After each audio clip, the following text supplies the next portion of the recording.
Thanks everybody. Thanks for coming this morning. We got a good crowd. I had some jokes to put in here. My wife told me not to, so I took them out.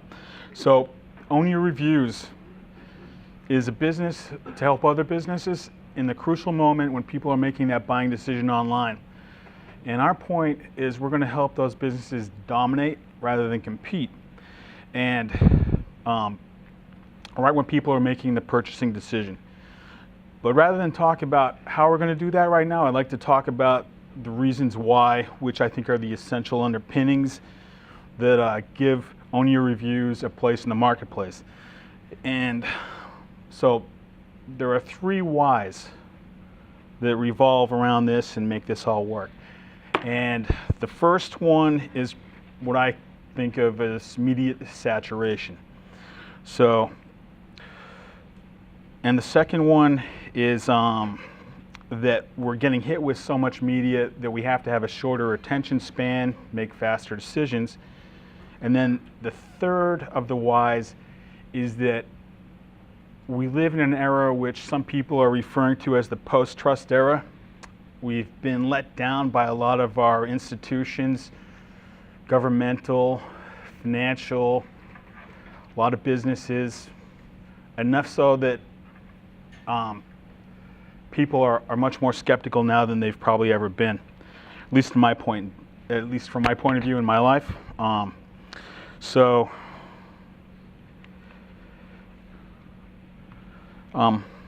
Like our potential customer, most of us now live in a 24/7, 200+ channel, always connected online world where countless things constantly compete for our attention and our dollars.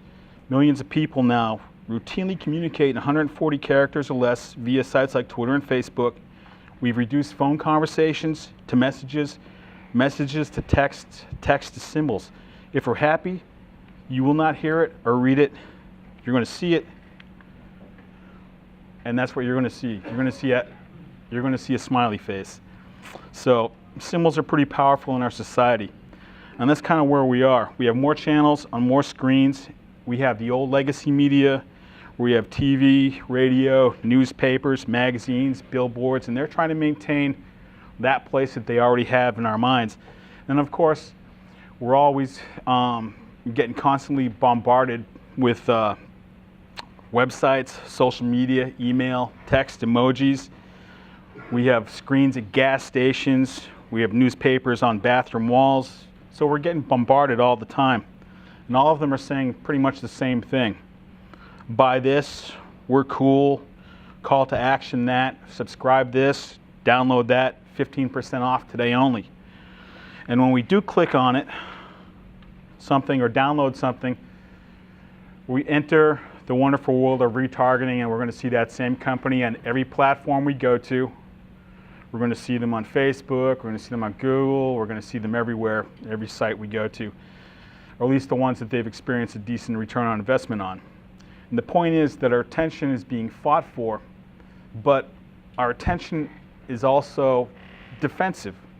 So we have all these messages coming at us, thousands of them every day, and we've got more messages now than we did 10 years ago. We're going to have more this year than we had last, and we're going to have more next year than we had this year. Our brain has to sort through it all so we can survive and make decisions and move forward. And pretty much what our brain is always figuring out is the primitive things first. Is this thing good for me? Is it going to kill me? Can I eat it? I had a couple jokes in there, and my wife told me not to say them because they were a little, okay, she didn't like them. So we have to get through all that super primitive stuff first that our brain just wants to go through to keep us alive. But we have all these things hitting us that we have to make decisions on. So basically, our brains probably aren't looping through the survival mechanism for every time an ad banner scrolls across the screen or whatever happens.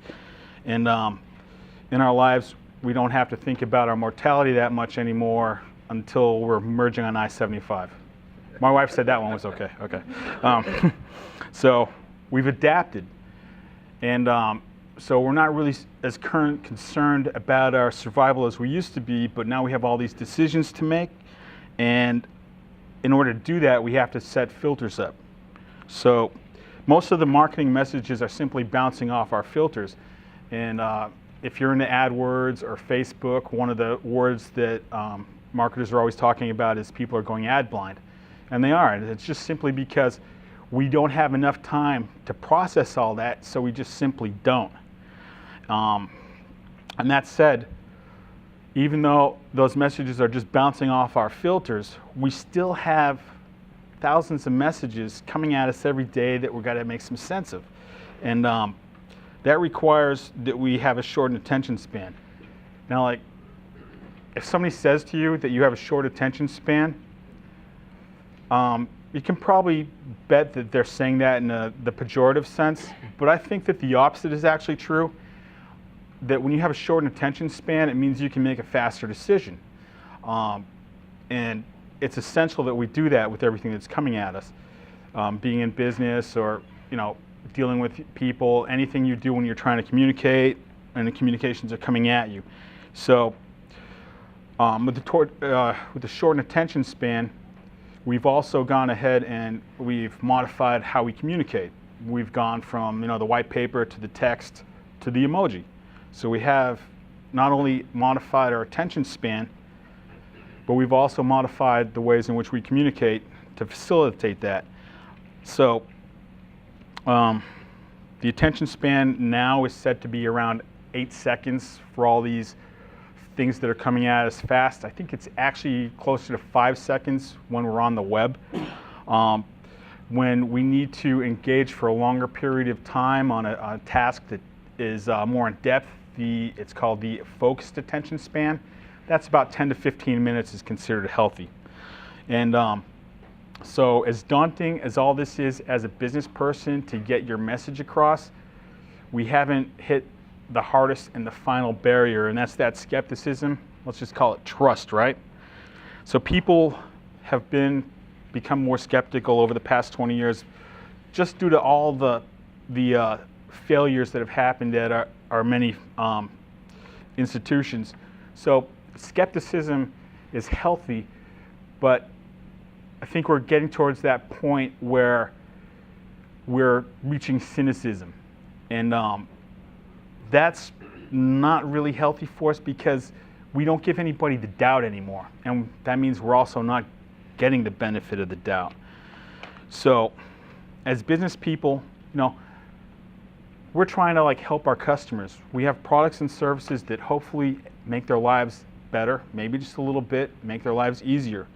And we actually have to try to communicate that, but we're hitting that trust barrier. And we need to, so how do we overcome that? Well, trust is now pretty much summed up as a symbol. And it's pretty straightforward. It's the 5-star review.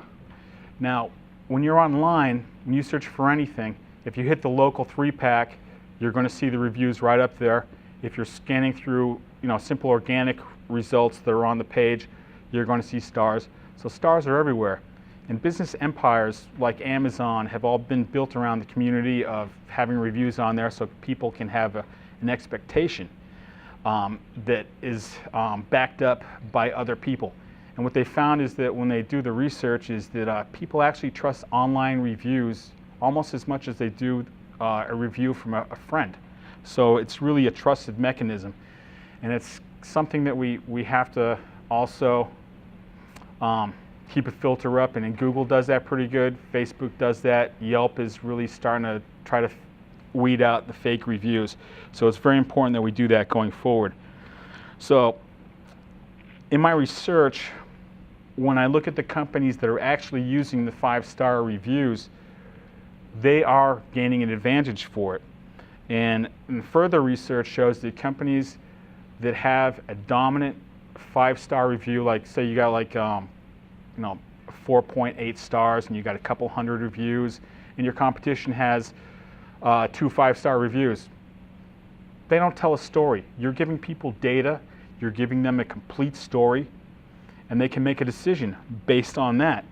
So the point is that we have to move towards being more aggressive and systematically going after getting those authentic reviews from our customers.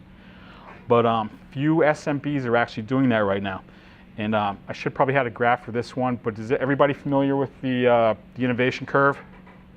Okay, so you got the first 2.5% are the innovators, then the next 13.5% are the early adopters, then everybody else comes after that. The tipping point is somewhere around 16%. From what I'm seeing, we're still in that 2.5% of the innovators when it comes to small to medium-sized businesses. And basically, the innovators and the big companies are taking advantage right now, and they're systematically weaving it into their business model to go and get those reviews, and they're getting a benefit for it. Own Your Reviews, our mission is to bring those systems to the SMB, the small to medium-sized business in Ocala. Do I have more time? Like 1 minute. Okay. Okay. So basically, just when this is from Ocala. So who would you call first? Can everybody see that clearly? It's maybe a little pixelated. So everybody's got a 4-star average. This business has 15 reviews. That's got 5, and that's got 4. So one company is telling a much better story than the other companies there. Still not dominating, but it's a better story.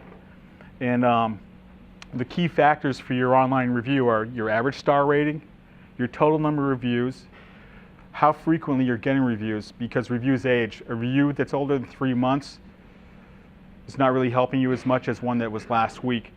And then you have your average rating is across multiple sites, because people will go check out multiple sites and more sites if it's a bigger ticket item. So here's some facts about your clients and how they use reviews. And pretty much everybody's searching online across all demographics, and they are reading reviews. They're looking at about 2+ sites. They trust them as much as they do a review from a friend. So why aren't more companies getting online reviews? And when we talk to customers, it's just because these are the 3 big ones. I don't have time, I forgot, I don't know how. So what we need is a system that takes that makes it easy for us. So OWNYOURReviews has a bunch of different ways to do that. You can give us a CSV, pretty much just a spreadsheet. We can load that into our system, and we can drip mail that out to your customers. And then they'll come to, when they click on it, they'll come to a page that asks them for an up or down. And then from there, if they're good, we send them over to the sites that they're already logged into, Google, Facebook, whatever the big ones are, or the more industry and niche specific ones. If not, we try to gate them off to kind of off to the side, where we ask them for more feedback, and we try to solve their problem before they actually hit the online reviews. Because once you get on there, it's kind of, it's out there. So that's kind of the how. I went over the whys, and we're going to also, I know this is supposed to be sales pitchy, so I'm trying not to do that, but we're also going to have reports and monitor your reviews in real time, and also be able to take your reviews that you get on other sites, and we're going to blast them onto your Facebook profile for you as well. And so let other people, let customers talk about your business for you, because new potential customers are going to trust them more than they're going to trust you. And we are living in the post-trust society, so 5-star review is going to reign supreme. It's not going anywhere. Thank you.